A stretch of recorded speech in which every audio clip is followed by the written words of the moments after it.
नमस्कार, PTC news देख रहे सभी दर्शकों का स्वागत। मैं हूं आपके साथ अतुल वर्मा, लेकर हाजिर हूं प्रदेश की तमाम खबरों का हाल। बुलेटिन की शुरुआत करेंगे, लेकिन सबसे पहले एक नजर हेडलाइंस पर। हरियाणा के अलग अलग गवर्नमेंट कॉलेज में लगे 292 एक्सटेंशन लेक्चरर्स की नौकरी पर मंडराया खतरा। यूजीसी ने पीएचडी करवाने वाली 3 यूनिवर्सिटी को माना अयोग्य। कैबिनेट मंत्री अनिल विज ने अंबाला कैंट में सोमवार को लगने वाले जनता दरबार को लेकर लिया बड़ा फैसला। कहा, अब से नहीं लगेगा जनता दरबार, अधिकारी नहीं करते आदेशों का पालन। प्रयागराज में चल रहे महाकुंभ में कल हुई भगदड़ की घटना में जींद की महिला की मौत। गांव और परिवार में पसरा मातम। घटना को लेकर परिवार ने बताई आप बीती। जींद के बागवानी विभाग के दफ्तर में सीएम फ्लाइंग की टीम ने मारी रेड। रिकॉर्ड में मिली कुछ खामियां, लोगों को नहीं मिल रहा था योजनाओं का लाभ।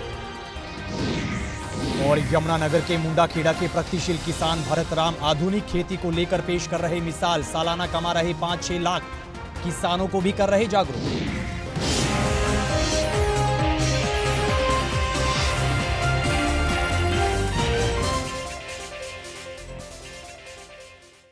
तो चलिए बुलेटिन का आगाज करेंगे अहम खबर के साथ। हरियाणा के अलग अलग गवर्नमेंट कॉलेज में एक्सटेंशन पर लगे लेक्चरर्स की नौकरी पर खतरा मंडराने लगा है। जानकारी के मुताबिक इन लेक्चरर्स ने राजस्थान की 3 ऐसी यूनिवर्सिटी से पीएचडी की है जिनको यूजीसी ने पीएचडी की डिग्री करवाने के लिए अयोग्य माना है। और इनमें से कई लेक्चरर्स को नौकरी करते हुए 12 साल से ज्यादा का समय हो गया है।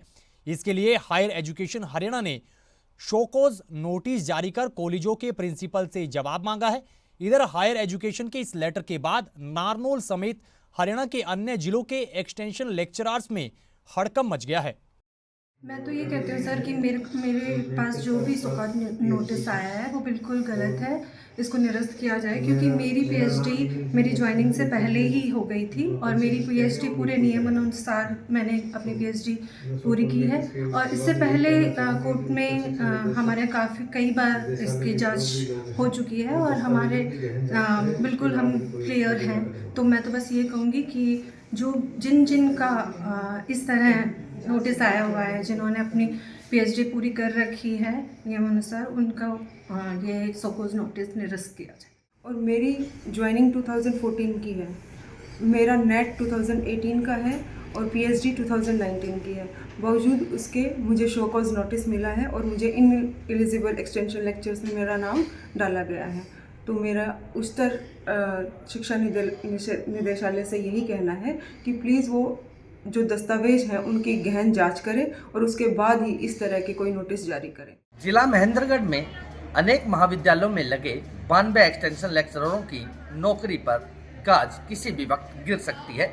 आपको बता दें कि हाल ही में 22 जनवरी 2025 को माननीय उच्च न्यायालय से एक रिट के आदेश में एक आदेश पारित हुआ, जिस आदेश के उपरांत उच्चतर शिक्षा निदेशालय ने जिला महेंद्रगढ़ के कॉलेज के प्रिंसिपल को एक पत्र लिखकर उनके दस्तावेजों की जांच के बारे में लिखा है। आपको बता दें ये वो शिक्षक हैं जो कि 3 यूनिवर्सिटी, पहली यूनिवर्सिटी आपको बताते हैं कि सिंघानिया यूनिवर्सिटी पचेरी में आती है, दूसरी यूनिवर्सिटी चूरू में आती है जिसका नाम ओपेजेएस यूनिवर्सिटी है, और तीसरी यूनिवर्सिटी सनराइज यूनिवर्सिटी अलवर आती है। अब उन यूनिवर्सिटी से जिन्होंने पीएचडी की है उनके दस्तावेजों की जाँच की जा रही है।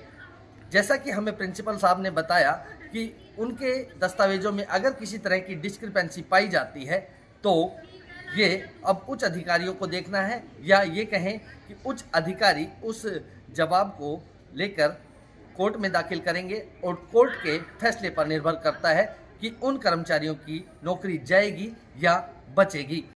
हरियाणा के कैबिनेट मंत्री अनिल विज ने अंबाला कैंट में लगने वाले जनता दरबार को लेकर बड़ा फैसला लिया है, बड़ा बयान दिया है। कैबिनेट मंत्री अनिल विज ने कहा कि अब से सोमवार को लगने वाले अंबाला कैंट में जनता दरबार को बंद कर दिया गया है। इसके अलावा ग्रीवेंस कमेटी की मीटिंग में भी उन्होंने नहीं जाने का फैसला किया है, क्योंकि अधिकारी उनके आदेशों का पालन नहीं कर रहे, जिसको लेकर मंत्री अनिल विज ने काफी नाराजगी जाहिर की है। मैंने अंबाला का भी मैं सोमवार को जनता दरबार लगाता था, मैंने बंद कर दिया। और ग्रीवेंस कमेटीज में भी शायद मैं नहीं जाया करूँगा, क्योंकि हमारे देशों की पालना नहीं होती, अधिकारी हमारे काम नहीं कर रहे। बाकी हरियाणा का तो मैंने कुछ नहीं लेना, लेकिन अम्बाला छावनी की जनता ने मुझे 7 बार विधायक बनाया है। इनके कामों के लिए अगर मुझे आंदोलन करना पड़ेगा मैं आंदोलन भी करूँगा, और अगर डल्ले वाले की तरह मुझे अमरण अनशन रखना पड़ा मैं वो भी रखूँगा। इधर प्रयागराज में चल रहे महाकुंभ में कल हुई भगदड़ की घटना में हरियाणा के जींद जिले की एक महिला की मौत हुई है। वहीं महिला की इस मौत पर परिवार और गांव में मातम पसरा है। इधर परिवार के सदस्यों ने इस घटना को लेकर आप बीती बताई है। महिला के परिवार ने बताया कि बीती 25 जनवरी को उनका परिवार महाकुंभ मेले में गया था, लेकिन इस बीच महाकुंभ में स्नान के वक्त अचानक भगदड़ मच गई, जिसमें उनके परिवार की महिला भी चपेट में आ गई और उनकी मौत हो गई। खबर जींद से है। जींद में बागवानी विभाग के दफ्तर में सीएम फ्लाइंग की टीम ने रेड मारी है। जानकारी के मुताबिक बागवानी विभाग की योजनाओं को लेकर फाइलों को खंगाला गया है और सीएम फ्लाइंग के अधिकारी ने बताया कि उन्हें शिकायत मिली थी कि हरियाणा सरकार की योजनाओं में गड़बड़ी की जा रही है और सरकार की सुविधाओं का लाभ लोगों को नहीं दिया जा रहा, जिसके बाद बागवानी विभाग के दफ्तर में पहुंचकर छापेमारी की गई। योजनाओं के रिकॉर्ड में कुछ खामियां मिली हैं, जिस आधार पर रिपोर्ट बनाई गई है और कार्रवाई की जाएगी। ये हमने हॉर्टिकल्चर डिपार्टमेंट में जो गवर्नमेंट की स्कीम्स हैं, बम्बो स्कैटिंग की है, मशरूम कल्टीवेशन की है और लोड इसकी है टनल की, उसके बारे में वेरीफाई कर रहे हैं। कुछ कंप्लेंट्स थी, कुछ इन्फॉर्मेशन थी भी शायद इसमें कुछ गड़बड़ हो सकती है, उसको वेरीफाई किया जा रहा है रिकॉर्ड चेक करके, और फिर इसमें फिजिकली जिन आदमी को जो बेनिफिशियरी थे उनसे भी वेरीफाई किया जाएगा कि इसमें कोई गड़बड़ तो नहीं है। तो अभी रेड चलेगी? हाँ, अभी तो डॉक्यूमेंट्स वेरीफाई चेक कर रहे हैं, उसके बाद आगे जो वेरीफाई करेंगे उसके बाद पूरी बात का पता लगेगा। लगभग कितनी स्कीम है इसमें 10 के करीब तो हैं एससी कैटेगरी की और बाकी 150 के आसपास है जनरल कैटेगरी की। 3 स्कीम्स हैं, टोटल बेनिफिशियरी इतने हैं। खबरों में आगे बढ़ते हैं। नशे के खिलाफ हरियाणा स्टेट नारकोटिक ब्यूरो की कार्रवाई लगातार जारी है। इसी कड़ी में स्टेट नारकोटिक ब्यूरो की टीम ने सिरसा में 2 लोगों को गिरफ्तार किया है और उनके कब्जे से 50 लाख रुपए की कीमत का नशीला पदार्थ बरामद किया है। नारकोटिक ब्यूरो के अधिकारी ने बताया कि दोनों आरोपियों के पास से 412 ग्राम नशीला पदार्थ बरामद किया गया है और दोनों आरोपियों को नेशनल हाईवे 9 पर बग्गूवाली क्षेत्र के पास गिरफ्तार किया गया है। आरोपी पंजाब से नशा लाकर सिरसा के डींग क्षेत्र में सप्लाई करने का काम करते थे। Haryana state narcotic control bureau, जिसके चीफ हमारे डीजीपी साहब श्री ओपी सिंह के नेतृत्व में एनसीबी हरियाणा पूरे हरियाणा वर्ष में एनडीपीएस के खिलाफ, नशा तस्करों के खिलाफ बहुत बड़े अभियान छेड़े हुए हैं। समय समय पर अफसरों के दिशा निर्देशों पर ये बड़े अभियान चलते हैं। कल इसी अभियान के तहत हमारी सिरसा यूनिट की एक टीम एएसआई सुखदेव सिंह के नेतृत्व में डिंग एरिया में मौजूद थी। उसी दौरान बग्गूवाली रोड नेशनल हाईवे नंबर 9 पर एक मोटरसाइकिल पर 2 बाप बेटा एक हेरोइन की बड़ी खेप के साथ पकड़े गए। कितनी मात्रा है, क्वांटिटी कितनी है इसकी? ये कमर्शियल क्वांटिटी है 412 ग्राम। ये अंतर्राष्ट्रीय बाजार कीमत इसकी करीब 50 लाख के करीब है। खबरों में आगे बढ़ेंगे। अगली खबर का जिक्र करेंगे। अगली खबर चरखी दादरी से है। चरखी दादरी के गांव काकड़ोली सरदारा में बिजली सब स्टेशन में अस्थायी ट्रांसफार्मर रखने और ट्रांसफार्मर की समस्या को लेकर ग्रामीणों ने भारी रोष जाहिर किया है। इस दौरान ग्रामीण सब स्टेशन के बाहर लामबंद हुए और सब स्टेशन पर ताला जड़ दिया। 5 गांवों के ग्रामीणों ने बिजली सब स्टेशन पर जमकर नारेबाजी की और बिजली निगम के खिलाफ अपना रोष जाहिर किया। वहीं इस मौके पर पहुंचे जेई को एक्सीएन के नाम ज्ञापन सौंपा गया है और स्थायी समाधान ना होने पर बड़ा कदम उठाने की चेतावनी भी दी गई है। जी, आज हमारे काकड़ोली सरदारा में जो पुराना पावर ट्रांसफार्मर टेक का है उसके विरोध में हमें आज गांव के आदमी इकट्ठे हुए हैं और विभाग को इसको जेई साहब को ज्ञापन दिया है कि हमारा ट्रांसफार्मर जल्दी से 12:30 का रखा जाए। अगर ये नहीं रखा गया तो हम जल्द ही आंदोलन के लिए तैयार होंगे। उसके बाद सुबह आके हमें ताला भी बंदी की है और विभाग को सूचना भी दिया, विधायक को भी फ़ोन किया है, एसडीओ को भी दिया है और एक्शन को के नाम से ज्ञापन भी दिया। इसमें ये था कि ये हमारा जो 6.3 MVA का ट्रांसफार्मर रखा हुआ था ये डैमेज हो गया था। इसकी जगह विभाग ने दोबारा 6.3 MVA का ट्रांसफार्मर अस्थायी तौर पर रखा ताकि जमींदारों को, किसानों को सप्लाई सुचारू रूप से मिलती रही, डिस्टर्ब ना हो। सप्लाई तो वैसे भी मिलती रही, लेकिन यहाँ के जो ग्रामीण हैं इन्होंने ये कहा कि 6.3 की जगह 12.5 MVA का ट्रांसफार्मर रखो, नया ट्रांसफार्मर रखो, ताकि भविष्य में किसी प्रकार की कोई फॉल्ट या कोई डिस्टर्बेंस ना हो। अब जमींदारों ने या आसपास के ग्रामीणों ने ये ज्ञापन दिया है, इस ज्ञापन को मैं हमारे एसपी साहब को दे दूंगा और जल्द ही 12.5 का ट्रांसफार्मर निगम के द्वारा यहाँ रखा जाएगा, जिससे कि ग्रामीणों संपूर्ण रूप से संतुष्ट हो जाएंगे। और संतुष्ट तो अभी भी है, लेकिन आगामी भविष्य में किसी प्रकार की इनको कोई बिजली से संबंधित कठिनाई का सामना नहीं करना पड़ेगा। इधर यमुनानगर में शुरू हुए सरस्वती महोत्सव में प्रदेश के मुख्यमंत्री नायब सिंह सैनी और कई कैबिनेट मंत्रियों ने शिरकत की है। इस दौरान मुख्यमंत्री नायब सिंह सैनी ने करोड़ों रुपए की कई परियोजनाओं का शुभारंभ किया और कार्यक्रम को संबोधित भी किया। इस दौरान सीएम सैनी ने अपने संबोधन में कहा कि भारत नदियों का देश है, भारत को नदियों के नाम से ही जाना जाता है। गंगा, यमुना, सरस्वती हर व्यक्ति की जुबान पर रहता है, लेकिन इस बीच कुछ लोग ऐसे हैं जो इन नदियों का महत्व नहीं जानते और इस पर राजनीति करते हैं। 29 तारीख से ये 2 फरवरी तक ये चलने वाला है। इस पावन अवसर पर मैं मां सरस्वती के चरणों में वंदन भी करता हूं।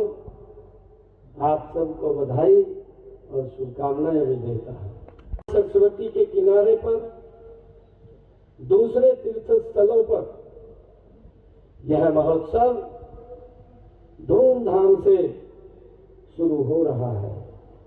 ये बात शेयर करते हुए कि आज इस पावन दिन और इस पावन तट, इस पावन अवसर के ऊपर आज मुझे हरियाणा प्रदेश के मां सरस्वती इस सरस्वती हेरिटेज डेवलपमेंट बोर्ड के माध्यम से आज 54 करोड़ 71 लाख रुपए की लागत से 29 परियोजनाओं का उद्घाटन और शिलान्यास करने का मुझे अवसर मिला है। वहीं हरियाणा सरकार के 100 दिनों के कार्यकाल को लेकर कांग्रेस विधायक अशोक अरोड़ा ने भाजपा सरकार पर जमकर निशाना साधा है। अशोक अरोड़ा ने कहा कि इसे 100 दिनों का कार्यकाल नहीं कहा जाएगा, बल्कि 10 साल 100 दिन का कार्यकाल कहा जाएगा, क्योंकि बीते 10 साल और 100 दिनों में भाजपा सरकार ने हरियाणा के विकास में कोई भी काम नहीं किया है। इस दौरान उन्होंने और क्या कुछ कहा है, चलिए आपको सुनाते हैं। घटना इस प्रकार से इतनी भारी संख्या में लोग गए हैं, तो सरकार को पहले इंतजाम करने चाहिए थे। सरकार की तरफ से ये देखना चाहिए था कि इतने लोगों को अगर आप बुला रहे हो, इतने लोग आस्था है, लोगों की आस्था है कुंभ में नहाने स्नान की, तो लोग पहले इंतजाम करना चाहिए था। जो भगदड़ हुई है, जिसमें कुछ लोगों की जान भी पता लगाई गई है, उनके प्रति संवेदना और सरकार से मांग है कि इस पर तुरंत कंट्रोल किया जाए। अभी तक कोई आंकड़ा भी सामने नहीं आ रहा है कितने की डेथ। चलो, मेरा कहने का मतलब है इस प्रकार के हादसे नहीं होने चाहिए। इस प्रकार के हादसों को रोकने के लिए पहले पूरी तैयारी होनी चाहिए। सरकार के 100 दिन नहीं, 10 साल 100 दिन पूरे हुए हैं। ये रनिंग सरकार है, कोई ये नहीं है कि भी अभी नई सरकार बनी है। परंतु अगर 100 दिन की भी बात करोगे तो 100 दिन के अंदर जो लोगों को राहत मिलनी चाहिए थी, उसकी बजाय ईडीसी बढ़ाकर या आपके कलेक्टर रेट बढ़ाकर, सरचार्ज, फ्यूल चार्ज बढ़ाकर लोगों पे बोझ डालने का काम किया है। खबरों में आगे बढ़ेंगे, अगली खबर का जिक्र करेंगे। यमुनानगर के गांव मुंडाखेड़ा के प्रगतिशील किसान भरत राम आधुनिक खेती को लेकर एक पहचान बना चुके हैं। प्रगतिशील किसान भरत राम ने बताया कि वो अपने खेतों में 41 तरह के फल और औषधियां उगा रहे हैं, जिससे वो सालाना करीब 5 से 6 लाख रुपए की आमदनी कमा रहे हैं। उन्होंने बताया कि शुरुआत में वो केमिकल खेती के बाद ऑर्गेनिक खेती की ओर बढ़े थे, लेकिन अब वो कई साल से प्राकृतिक खेती कर रहे हैं और बाकी किसानों को भी जागरूक करने का काम कर रहे हैं। सर, मैं पहले तो मैं केमिकल खेती करता था, उसके बाद मैंने ऑर्गेनिक खेती करनी शुरू कर दिया है। ऑर्गेनिक खेती में क्या है सर, जो इसमें हम अपनी फसल में इनपुट डालते हैं वो बाज़ार से ही लेके डालने पड़ते हैं, और उनका जो है ना, उन्हीं कंपनियों ने, केमिकल कंपनियों ने ऑर्गेनिक कंपनी का चोला पहन लिया और महंगे महंगे प्रोडक्ट वो देते हैं। किसान की जेब पे और ज़्यादा खर्च होता है। जो प्राकृतिक खेती है ये किसान के लिए लाभदायक है। इसकी मैंने ट्रेनिंग वहाँ पर कुरुक्षेत्र से लिया है, डॉक्टर हरिओम जी से, और वहाँ पर 180 किले का जो उनके अपने खेत हैं उनमें पूरी तरह प्राकृतिक है, और उससे मुझे बहुत प्रेरणा मिली है कि प्राकृतिक खेती ही हमारे लिए लाभदायक है, क्योंकि इसमें हम अपने घर से, अपने खेत से, अपने जंगलों से, और खासकर अपनी देसी गायें से हम 30 किले तक की खेती कर सकते हैं एक देसी गाय से।